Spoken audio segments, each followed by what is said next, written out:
Të nderuar shikues, përshëndetje, do jemi së bashku në edicionin informativ këtu në ekranin e kanalit 7, ku ndër të tjera do të ndiqni.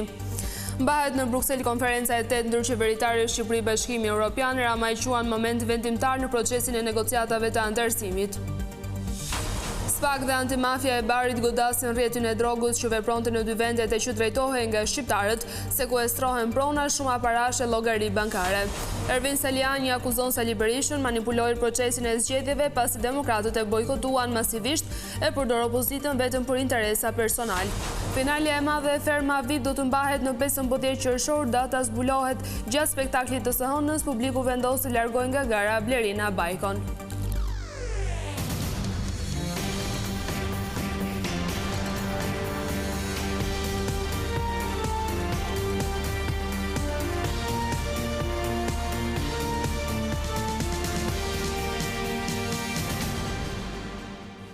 Vjojmë gjërësisht me lajmet. Shqipëria shënon këtë të martë një nga momentet më historike dhe më të rëndësishme në rrugën drejt antarësimit në Bashkimin Evropian. Mbajtja e konferencës së tretë ndërqeveritare do t'i hapë rrugën mbylljes së kapitujve të negociatave. Sot në Bruksel mbahet konferenca e 8 ndërqeveritare mes Shqipërisë dhe Bashkimit Evropian. Takimi shërben për të konfirmuar përmbushjen e piketave të ndërmjetme nga Shqipëria për grup kapitullin e parë të njohur me emrin themelorët dhe shënon një prej etapave më të rëndësishme në procesin e antarësimit në Bashkimin Evropian. Para udhëtimit, Kryeministri Edi Rama tha se ky takim është një rëndësie të veçantë për integrimin. Po nisem drejt Brukselit, ku sot Shqipëria do të bëjë një tjetër hap të rëndësishëm në rrugën e saj drejt antarësimit në Bashkimin Evropian. Një pjesë thelbësore e këtij rrugëtimi është natyrisht, si progresi i arritur, ashtu edhe puna që mbetet për të bërë lidhur me mjedisin mediatik, dhe këtë do ta bëjmë në bashkëpunim të plotë me BE-n. Mbajtja e konferencës së 8 ndërqeveritare dhe miratimi i bar hap zyrtarisht rrugën për futjen e Shqipërisë në fazën e mbylljes së negociatave për antarësimin në BE. Një ditë më parë, Kryeministri Edi Rama premtoi se qeveria do të bëjë çdo gjë për ta finalizuar procesin e mbylljes së kapitujve brenda vitit 2027. Partia Demokratike akuzoi kryeministrin Edi Rama se e ka përjashtuar nga tryeza e negociatave. Kreu i grupit parlamentar Gazmend Bardhi foli për kushte të reja që sipas tij janë edhe më të rënda për qeverinë. Faza e re e negociatave në Bashkimin Evropian sipas opozitës ka sjellë më tepër kushte për Shqipërinë. Në një dalje për mediat, kreu i grupit parlamentar të Partisë Demokratike Gazmend Bardhi pretendon se Unioni nuk është as pak i kënaqur me detyrat e shtëpisë të bëra nga vendi ynë. Edi Rama e përjashton opozitën dhe qytetarët shqiptar nga tryeza e negociatave dhe procesi sepse kërkon të fshetë të vetmen të vërtetë sot. Shqipëria po hyn në fazën më të rëndësishme të procesit integrimit evropian me më shumë kushte dhe me më shumë mosbesim. As fotografit dhe as shampanja e propagandës nuk e fshehin dot të vërtetën se vetëm për grup kapitullin themelorët, grupi me cilin hapen negociata dhe nga i cili varet i gjithë procesi mbylljes tyre, Bashkimi Evropian i vendosi Shqipërisë në raportin e miratuar pak ditë më parë plot 34 kushte shtesë. Të gjitha më të rënda asnjë lehtësim. Për të plotësuar kriteret, Bardhi njoftoi se Partia Demokratike ka bërë gati paketën e parë me 3 nisma ligjore. Së pari, shfuqëzimin e ligjit për investimet strategjike dhe të gjitha ligjeve që kanë ndjekur modelin e këtij ligji famkeq. Këtë e kemi kërkuar edhe më parë me nisma konkrete, por grupi parlamentar i Partisë Socialiste me urdhër të Edi Ramës i ka rrëzuar. Së dyti, do të depozitojmë një iniciativë për dekriminalizimin e plotë të shpifjes ndaj gazetarëve. Së treti, do të depozitojmë një iniciativë për kriminalizimin e plotë pastrimit parave si vepër e veçantë penale në Kodin Penal të Republikës Shqipërisë. Sipas shefit të deputetëve të PD, këto paketa tregojnë vullnetin e opozitës që Shqipëria të bëhet pjesë e familjes europiane. Kadastra po mbyll procesin e digitalizimit i cili pritet të japë fund problemit me pronat në Shqipëri. Kryeministri Rama tha se kjo reformë i shërben edhe negociatave të antarësimit në Bashkimin Evropian. Shqipëria po përgatitet për një reformë kadastrale, që sipas kryeministrit Edi Rama, pritet ia fund një herë mirë problemeve me pronën, që janë krijuar në 35 vitet e fundit. Në konferencën rajonale që bashkoi vendet e Ballkanit Perëndimor, Rama tha se projekti është drejt përfundimit për t'i hapur rrugë zbatimit. Po e rregullojmë situatën edhe me digitalizimin e plot, që tashmë është thuajse në përfundim, dhe me blockchainin që do të përdoret, do të shpëtojmë çka mundemi pas kaq vitesh zënjesh të gjitha llojeve, të cilët kanë hyrë në pronat tona të paluajtshme. Kreu i qeverisë theksoi dhe rëndësinë që ka kjo reformë në procesin e integrimit evropian. Kemi hapur normalisht të gjithë kapitujt e negociatave dhe tani me piketat e ndërmjetme të përcaktuara, i futemi fazës së mbylljes së negociatave. Siç mund ta keni të qartë, plotësimi i piketave të ndërmjetme nga Shqipëria dhe përcaktimi i piketave përmbyllëse është element shumë thelbësor, sidomos për sa i përket grup kapitujve të themeloreve, që përfshin gjithashtu kapitullin 23, i cili ka të bëjë me gjyqësorin dhe të drejtat themelore. E drejta e pronës është patjetër pjesë e këtij kapitulli. Pjesë e konferencës ishin dhe antarë të delegacionit të Bashkimit Evropian në Shqipëri, të cilët u shprehën se reforma nuk i vlen vetëm interesave kombëtare, por edhe atyre europiane. Reforma kadastrale mbetet një gur themeli i mirëqeverisjes dhe qartësia është e rëndësishme pasi garanton siguri, pronësie dhe transparencë ligjore. Ajo përmirëson cilësinë dhe efikasitetin e shërbimeve publike, redukton keq menaxhimin dhe ofron një treg të pasurive të paluajshme më miqësor. Modernizimi i sistemit kadastral kontribuon në mënyrë direkte në një ekonomi më të fortë. Kjo nuk është vetëm çështje prioriteteve kombëtare, por edhe investimeve në të ardhmen dhe ka rëndësi madhore. Reforma e rekadastrale, e cila në bazën e saj do të ketë inteligjencën artificiale, pritet të ndihmojë në trajtimin e dosjeve të shumta, të mbledhura në gjykata, mbi të drejtat e pronësisë. Një grup kriminal me aktivitet në fushën e trafikut të drogës dhe pastrimit të parave u godit nga SPAK-si dhe autoritetet italiane. Hetimet intensive u finalizuan me lëshimin e disa masave të sigurisë, përfshirë këtu edhe krerët e rjetit. Në të dy vendet janë bllokuar pasuri, shumë parash, kesh si dhe llogari bankare. Prokuroria e posaçme antikorrupsion SPAK ka finalizuar një operacion në bashkëpunim me antimafjen e Barit për goditjen e një grupi kriminal të dyshuar për pastrim të parave. Në total janë lëshuar 15 masa sigurie, përfshirë 4 gra në masën e arrestit në shtëpi dhe detyrim paraqitje, ndërkohë për 10 persona të tjerë është vendosur masa arrest me burg, 6 prej tyre të ekzekutuara në Itali dhe 4 në Shqipëri. Janë caktuar në të dy autoritetet 15 masa sigurimi personale, 10 për të cilave janë caktuar nga gjykata e posaçme shkallës së parë në Tiranë. Është një element shumë i rëndësishëm në këtij rasti, jo vetëm goditja e aktivitetit të krimit organizuar, të trafikimit të drogës, por edhe goditja e produkteve dhe pasurive që kanë rrjedhur nga aktiviteti i trafikimit të lëndëve narkotike. Ku gjatë hetimeve paraprake janë sekuestruar në total rreth 1 milion euro para në gjendje kesh. Goditja e grupit kriminal dhe arrestimi 2 personazheve kyç të grupit, Igli Kamberi dhe Ergys Kastrati, erdhi pas hetimeve në zbulimin e vrasjes së shtetasit italian Francesco Di Viesti. Ngjarje ndodhur në 25 prill të vitit 2025 në Canosa di Puglia në jug të Italisë. Prokurori italian Giuseppe Gatti ka cilësuar grupet kriminale shqiptare si organizatat më të fuqishme me territore të Europës. Questa operazione ci consente di... Grupet kriminale shqiptare veprojnë si në territorin shqiptar ashtu edhe jashtë, duke fituar rol drejtues në vendet ku operojnë. Ekziston edhe një garë mes tyre për dominim. Ky hetim tregon se organizatat kriminale shqiptare të pranishme në Itali ruajnë lidhje me shtëpitë mëm dhe funksionojnë si struktura mafioze. Në grup ndodhet edhe një person nën hetim në Itali, pjesë e një strukture që pastron parat e drogës. Këto organizata zhvillojnë aktivitet kriminale edhe në Itali dhe konfirmojnë nivelin e tyre kriminal përmes vrasjeve. Edhe prokurori i posaçëm i çështjes Vladimir Mara theksoi se nuk mund të flitet për një kombësi të krimit organizuar dhe se grupet kriminale shqiptare kanë gjetur mbështetje në Itali, ku më pas janë fuqizuar dhe modernizuar. Element të krimit organizuar shqiptar kanë gjetur një mbështetje tek element të krimit organizuar këtu në Itali, duke krijuar modele të saktuara, duke bashkëpunuar, avancuar dhe modernizuar në kryen e veprave penale. Pra sot nuk mund të flasim për një grup apo për një komsi të krimit organizuar, por mund të flasim kemi krim të organizuar, kemi fenomene kriminale. Në Shqipëri ndërkohë është arrestuar Ergys Kastrati, i cili prej 2 vitesh ishte shpallur në kërkim ndërkombëtar nga autoritetet italiane. Gruaja e tij Desmira Çeço dhe 2 shoferë që bënin transportin e parave të drogës. Paradyshohet se e kanë burimin nga trafiku i drogës dhe dërgoheshin nga Italia në Shqipëri. Në total janë sekuestruar 8 automjete, 10 llogari bankare, 4 shoqëri tregtare, si dhe më shumë se 680.000 euro kesh. Këto të fundit të kapura në Muriqa në vitin 2024, teksa po tentohej futja e tyre në Shqipëri nga mali i zi me automjet nga Lefter Nelaj. Prokuroria e Sarandës ka lëshuar 12 masa sigurie ndaj disa personave, mes tyre punonjës policie, oficer, inspektor dhe biznesmen në kuadër të një hetimi për ndërtimet pa leje dhe shpërdorim detyre në zonën e Sarandës dhe Ksamilit. Mas sigurie është caktuar edhe për krye inspektorin e Inspektoriatit të Mbrojtjes së Territorit në Sarandë, Eduard Veliu. Në listën e masave përfshihet edhe biznesmeni Alqi Papa i lidhur me objektin Noaz, si dhe Irakli Koqiu, oficer policie.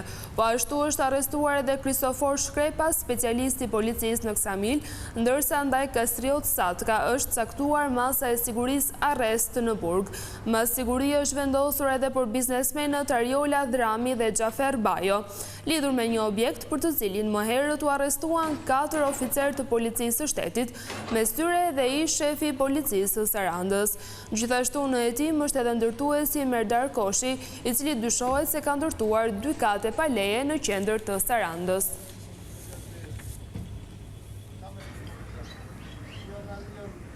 Seanca ndaj Erion Veliajt në gjykatën e posaçme u ndërprer pasi u shoqërua me mungesa të shumta. Në sallë nuk ishin të pranishëm disa prej personave nën hetim, por vetë avokatët të mbrojtës. Prokuroria e posaçme kërkoi pezullimin e afateve të paraburgimit me argumentin se mungesat e vazhdueshme e palës mbrojtëse po sjell zvarritje të procesit gjyqësor. Kërkesa e SPAK u kundërshtua nga avokati Erion Veliajt, i cili tha se kryebashkiaku i Tiranës nuk është bërë shkak për vonesat e procesit. Pas diskutimeve mes palëve, gjykata e posaçme vendosi pezullimin e afateve të paraburgimit, ndërsa seanca e radhës do të mbahet në 10 qershor.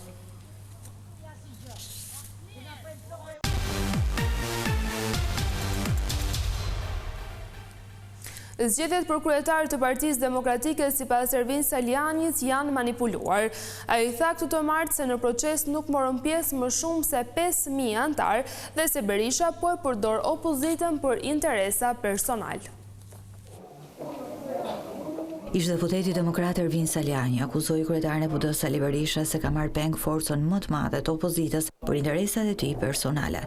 Në një konferencë me gazetarët, Ervin Saliani deklaroi se demokratët e bojkotuan procesin e së shtunës e sipas tij nuk është e vërtetë që 39.000 antarë të PD-s morën pjesë në referendumin për liderin historik Sali Berishën. Sipas monitorimit që kemi bërë në çdo deg të Partisë Demokratike nga demokratët, të cilët duan ndryshim dhe duan një parti demokratike fituese, nuk kanë marrë pjesë në gjithë Shqipërinë më shumë se sa 5.000 antarë. Sipas Salianit, kryetari i PD Sali Berisha mban përgjegjësi për situatën ku ndodhet sot opozita. Mbi 80% e demokratëve janë të pakënaqur nga drejtimi i Partisë Demokratike dhe nga gjendja në cilën Partia Demokratike është sot, dhe jemi të zhytur të gjithë në dëshpërim për shkak të pengmarrjes që i ka bërë Sali Berisha për interesa personale Partisë Demokratike. Saliani lajmëroi se do të vazhdojë betejën për hapjen e PD-s. Të premten ka organizuar një takim me demokratët e Tiranës.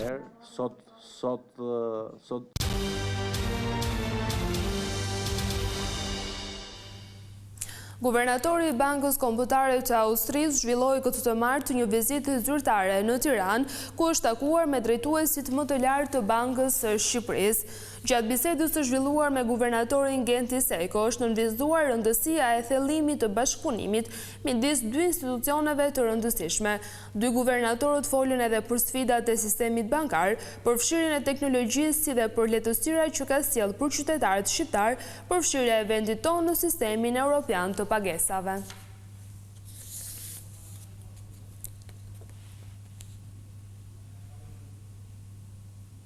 Muslimanët festojnë ditën e nesër me Kurban Bajrami, një nga ditët më të shënuara të kalendarit islam.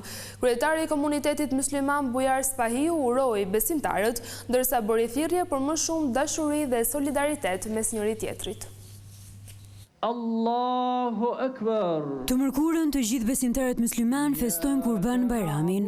Kryetari i komunitetit musliman të Shqipërisë, Bujar Sfahiu, përsolli mesazhin tradicional të urimit, duke nënvizuar se kjo fest vën në dukje vlerat e sakrificës, për kushtimit ndaj Zotit dhe kujdesit ndaj njëri tjetrit. Kurban Bayrami është një ndër festat më të rëndësishme të besimit islam. Është festa e sakrificës, e bindjes ndaj Zotit, e solidaritetit dhe e dashurisë për njeriun. Kjo fest na fton të reflektojmë më shumë për njëri tjetrin, të jemi më pranë familjeve tona, më pranë të moshuarve, njerëzve në nevojë, jetimve dhe çdo zemër që ka nevojë për mbështetje e shpresë. Sfahiu bëri thirrje për më shumë mirëkuptime njëri tjetrin, teksa uroi që kjo festë të sjellë gëzim, shëndet dhe begati në çdo familje. Në prag të festës së madhe të Kurban Bayramit, kam kënaqësinë dhe nderin që në emrin tim personal dhe në emër të komunitetit musliman të Shqipërisë, t'ju përcjell urimet më të përzemërta për paqe, mirësi, begati dhe harmoni në familjet tuaja. Falja e Kurban Bayrami do të bëhet herët në mëngjes në bulevardin Dëshmorët e Kombit. Deri me 12 qershor nga ora 9 deri në orën 14, çertet publike në Tiranë do të jenë të hapura për të pritur aplikimet për regjistrimin e fëmijëve. Këtë vit aplikimet bëhen fizikisht pranë çertes ku prindrit dëshirojnë të regjistrojnë fëmijët e tyre. Ndërkohë vetëm në 4 çerte të njësisë numër 2 aplikimi do të kryhet përmes platformës e-Albania. Prindrit duhet të kenë parasysh se aplikimi duhet të bërë vetëm pranë njësisë së vendbanimit. Kjo vlen edhe për regjistrimet në kopshte si dhe për kërkesat për kalimin nga çerdhja në kopsht. Gjithashtu, deri me 29 maj janë të hapura edhe aplikimet për kalimet nga çerdhja në kopsht.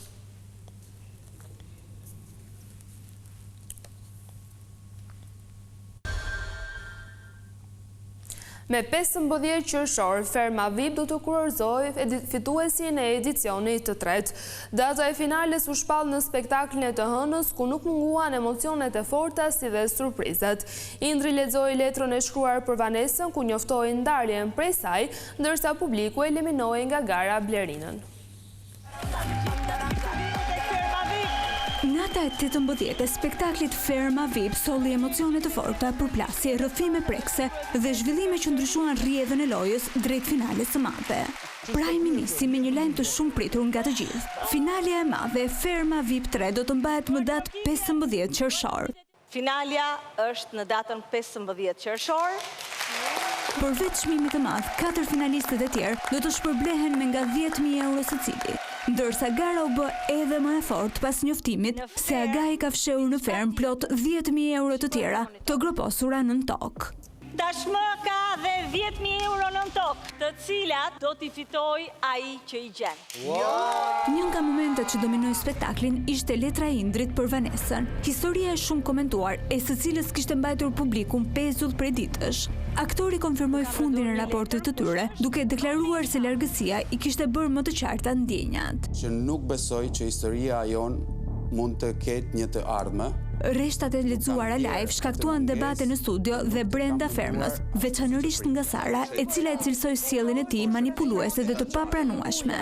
Jeni niveli më i ulët i një mashkulli që duhet të dalë në televizion. Tensioni i televotimit ka mbajtur në ankth gjatë këtyre ditëve 12 fermerët që ishin në nominim. Në fund ishte publiku që vendosi ndërprerjen e rrugëtimit të Blerina Bajkos. Largohet sonte Blerina. Eliminimi i saj surprizoi fermerët, ndërsa largimi pa përshëndetur askënd la pas heshtje dhe reagime të forta brenda fermës. Megjithatë, edhe pse u eliminua 3 javë para finales, pas daljes fermerja e cilsoi këtë eksperiencë si një nga më të bukurat e jetës së saj. Mes debateve dhe tensioneve, spektakli solli edhe një nga momentet më emocionale të këtij sezoni. Inita Gjata preku publikun me rrëfimin për djalin e saj 3 vjeçar, Amon, i diagnostikuar me spektrin autik.